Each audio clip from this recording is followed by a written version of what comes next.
আজি নাগৰিক সভাই তিনিচুকীয়া জিলাত যিসকল লোকে বিভিন্ন ধৰ্ম ভাষাৰ নামত বিভেদ আনিবলৈ অপচেষ্টা চলাইছে তেখেতসকলক এনে কাৰ্যৰ পৰা বিৰত হ'বলৈ আজি নাগৰিক সভাই সকিয়নি প্ৰদান কৰা হয়। 2 নম্বৰ প্ৰস্তাৱ হৈছে তিনিচুকীয়াৰ বিভিন্ন জাতি জনগোষ্ঠী খিলঞ্জীয়া সকলো সৰ্বাত্মক স্বাৰ্থ ৰক্ষা কৰিহে যাতে যিকোনো পদক্ষেপ ল'বলৈ সকলো সম্প্ৰদায়িক লোকক আজি সভাই আহ্বান জনায়। আজি নাগৰিক সভাই প্ৰস্তাৱ গ্ৰহণ কৰে যে তিনিচুকীয়া মহকুমাৰ নাম বেংমৰা নামেৰে নামাকৰণ কৰিবলৈ অসম চৰকাৰক দাবী জনাই এক প্ৰস্তাৱ গ্ৰহণ কৰা হয়। চাউলুৱা পুখুৰী প্ৰমুখ্যে কৰি ঐতিহাসিক বেংমৰা ৰাজ্য অৰ্থাৎ বৰ্তমান সময়ত তিনিচুকীয়াই সকলো কীৰ্তিচিহ্নসমূহ বেদখলমুক্ত কৰি সৌন্দৰ্য বৰ্ধনৰ ব্যৱস্থা হাতত ল'বলৈ অসম চৰকাৰক দাবী জনাবলৈ আজি সভাই এক প্ৰস্তাৱ গ্ৰহণ কৰে। আজি নাগৰিক সভাই প্ৰস্তাৱ গ্ৰহণ কৰে যে তিনিচুকীয়াত বসবাস কৰা সকলো ভাষাভাষী নাগৰিকে নিজৰ মাতৃভাষা আৰু সংস্কৃতিৰ লগতে অসমীয়া ভাষা সংস্কৃতিক অন্তঃকৰণে আদৰি ল'বলৈ আহ্বান জনায়। লগতে সকলো ব্যৱসায়িক প্ৰতিষ্ঠানক তেওঁলোকৰ ব্যৱসায়িক প্ৰতিষ্ঠানসমূহৰ নাম ফলকত অসমীয়া ভাষা লিখিবলৈ আহ্বান জনায়। আজি সভাই প্ৰস্তাৱ গ্ৰহণ কৰে যে ঐতিহাসিক বেংমৰা ৰাজ্য ৰাজধানী কেন্দ্ৰ কৰি গঠিত হোৱা তিনিচুকীয়া বিধানসভা সমষ্টিটো ঐতিহাসিক দৃষ্টিকোণৰ ফালৰ পৰা চাই মৰাণমূটক জনগোষ্ঠীৰ বাবে বিশেষভাৱে সংৰক্ষণ ব্যৱস্থা গ্ৰহণ কৰিবলৈ আজি সভাই এক প্ৰস্তাৱ গ্ৰহণ কৰে। আজি সভাই প্ৰস্তাৱ গ্ৰহণ কৰে যে অসমীয়া স্বাভিমানক আঘাত দিব পৰাকৈ কোনো ভাষা-ভাষী বা কোনো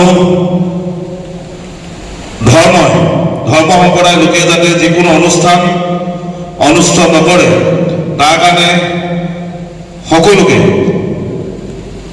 একত্ৰ হ'বৰ কাৰণে আহ্বান জনাই আজি সভাই এক প্ৰস্তাৱ গ্ৰহণ কৰে।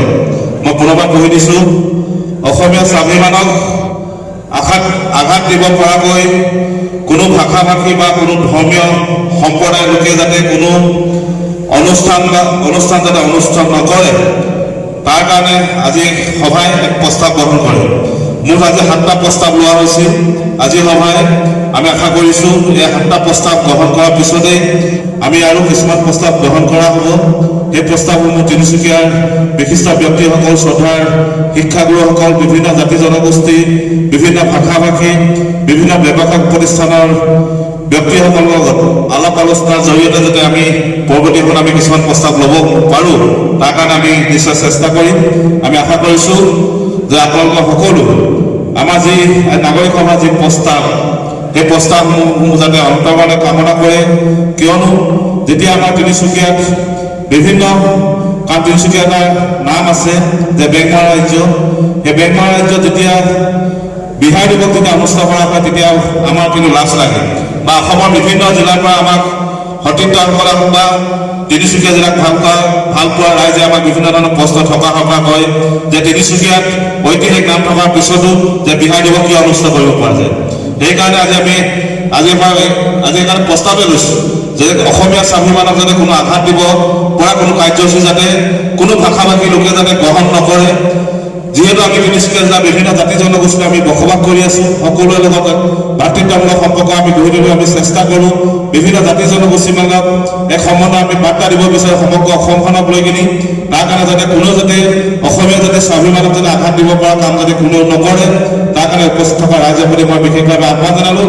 আৰু ৰাইজৰ প্ৰতি এটা বিশেষভাৱে আহ্বান জনালোঁ, যিসকল ৰাইজ আজি ইয়াত উপস্থিত আছে সেইসকল ৰাইজে যাতে নিজ ভাষা-ভাষী আৰু জাতি জনগোষ্ঠীৰ ৰাইজক যাতে আজি এই নাগৰিক সভাত আমি কি প্ৰস্তাৱ গ্ৰহণ কৰিলোঁ সেই প্ৰস্তাৱখিনি যাতে প্ৰচাৰ কৰিবৰ কাৰণে তেখেতসকলক মই বিশেষভাৱে আহ্বান জনালোঁ। কিয়নো আজি যিসকল আমি পুনৰবাৰ কৈছোঁ, আমি যি আশা কৰি নাগৰিক সভা অনুষ্ঠিত কৰিছিলোঁ, যিসমূহ জাতি জনগোষ্ঠীৰ বিভিন্ন ভাষা-ভাষীৰ লোক ইয়াত উপস্থিত আছিল, বিভিন্ন ব্যৱসায়িক প্ৰতিষ্ঠানৰ লোকসকল উপস্থিত আছিল, তেখেতসকলে কিন্তু আজি কথা কোৱাৰ পৰা বিৰত আছে।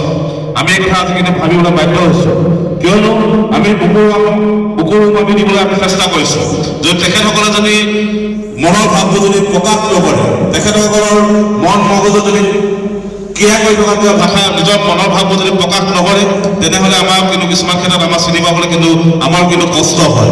সেইকাৰণে আমি আশা কৰিছোঁ আমাৰ যি জাতি জনগোষ্ঠীসকলে আমি যি একত্ৰিতভাৱে আজি এই নাগৰিক সভাখন অনুষ্ঠিত কৰি কিনি তিনিচুকীয়া জিলাখনত কোনেও যাতে ধৰ্ম নামত কোনো যাতে ভাগ ভাগ কৰিব নোৱাৰে, তিনিচুকীয়া জিলাখনত কোনো যাতে অসমীয়া অনা অসমীয়া হিন্দু মুছলিম যাতে কোনো যাতে ভাগ ভাগ কৰিব নোৱাৰে, সেই মহান উদ্দেশ্য লৈ কিনে আমি এই নাগৰিক সভাখন আমি অনুষ্ঠিত কৰিছিলোঁ। আমি আশা কৰিছোঁ এই নাগৰিক সভাখনৰ যিবোৰ প্ৰস্তাৱ আমি লৈছোঁ, এই প্ৰস্তাৱখিনি যাতে আপোনালোকে অন্তঃকৰণে গ্ৰহণ যদি কৰিছে, তেনেহ'লে হাত তালি মাৰি কিনে এই প্ৰস্তাৱখিনি গৃহীত হৈছে বুলি যাতে আপোনালোকে হাত তালি মাৰিবৰ কাৰণে মই বিশেষভাৱে আহ্বান জনাই